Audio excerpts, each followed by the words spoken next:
అమ్మలగన్న అమ్మ తల్లి దుర్గమ్మ వెలిసింది ఇంద్రకీలాద్రి. విజయవాడ అంటే గుర్తుకు వచ్చేది ఇంద్రకీలాద్రియే. అలాంటి ఇంద్రకీలాద్రి కొండ మీద అమ్మవారు ఎప్పుడూ కూడా అర్ధరాత్రి పూట సంచారం చేసి ఆ విజయవాడని కాపాడుతుందని అంటూ ఉంటారు. దానికి ఒక కథ కూడా ఉంది.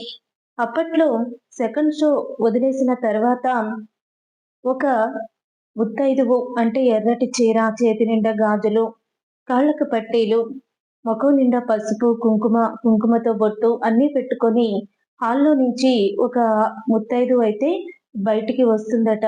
బయటికి వచ్చి అక్కడే ఉన్న ఒక రిక్షా నడుపుకునే ఒక తాతనైతే, "నేను ఇంద్రకీలాద్రి గుడి దగ్గరికి వెళ్ళాలి. నన్ను అక్కడికి తీసుకువెళ్తావా?" అని చెప్పేసి అడిగిందట. "తీసుకువెళ్తానమ్మా" అని చెప్పి అతను రిక్షా ఎక్కించుకొని ఆమెని తీసుకొస్తూ ఉన్నాడు. ఒక ఎత్తైన రోడ్డుకి కొంచెం ఎత్తుగా వచ్చింది కొండలాగా. అతను రిక్షాని లాగలేక ముందుకు లాగుతూ ఉన్నాడు. అప్పుడే, "ఇంత కష్టపడుతున్నావు. నీకు ఎంత మాత్రం డబ్బులొస్తాయి? నీ కుటుంబాన్ని ఎలా పోషిస్తావని" అన్ని వివరాలు కూడా ఆమె అడిగిందట. తను కూడా చెప్పాడు. కొంచెం దూరం వెళ్ళాక నిర్మానుష్యంగా రోడ్లన్నీ ఉన్నాయి. ఎవ్వరూ లేరు. అతను ధైర్యంగా వెళ్తున్నాడు. "ఇంత అర్ధరాత్రి నువ్వు ఇంత ధైర్యంగా రిక్షా తొక్కుతున్నావు, నీకు భయమే లేదా?" అని అడుగుతూ ఉంటే, "భయమెందుకమ్మా? మా అమ్మ ఎప్పుడూ కూడా మాకు ఎప్పుడూ కాపలాగానే ఉంటుంది. అమ్మ వెన్నంటే ఉండి మమ్మల్ని రక్షిస్తూ ఉంటుంది.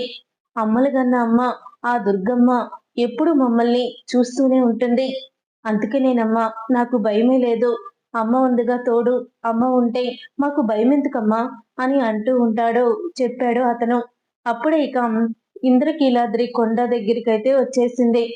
వచ్చేసిన తర్వాత అప్పుడు ఆమె నడుచుకుంటూ వెళ్ళిపోతుందట. డబ్బులివ్వలేదంట. డబ్బులు ఇవ్వకపోయేసరికి, ఇదేంటీమె డబ్బులు ఇవ్వకుండా వెళ్ళిపోతుంది అని చెప్పి అనుకున్నాడు. పిలిచినా కూడా తను పలకలేదు. వెనక్కి తిరగకుండా కొండవైపుకు నడుచుకుంటూ వెళ్ళిపోయిందంట.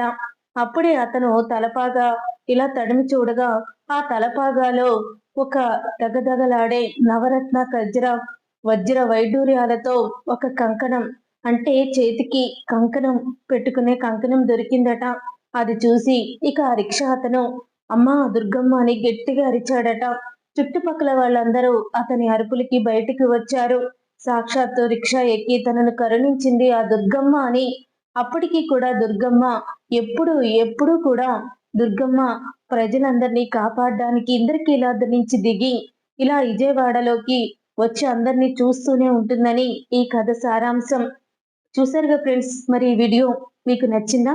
నచ్చితే తప్పకుండా లైక్ చేయండి, షేర్ చేయండి, కామెంట్ చేయండి. ఇలాంటి ఇంట్రెస్టింగ్ వీడియోస్ మీరు మరెన్నో చూడాలనుకుంటే తప్పకుండా మా ఛానల్ అయితే సబ్స్క్రైబ్ చేసుకొని పక్కనే ఉన్న గంట సింబల్ పై ఆల్ అని క్లిక్ చేయండి. అప్పుడే మీ పెట్టే ప్రతి వీడియో మీరు మిస్ కాకుండా చూసేవచ్చు.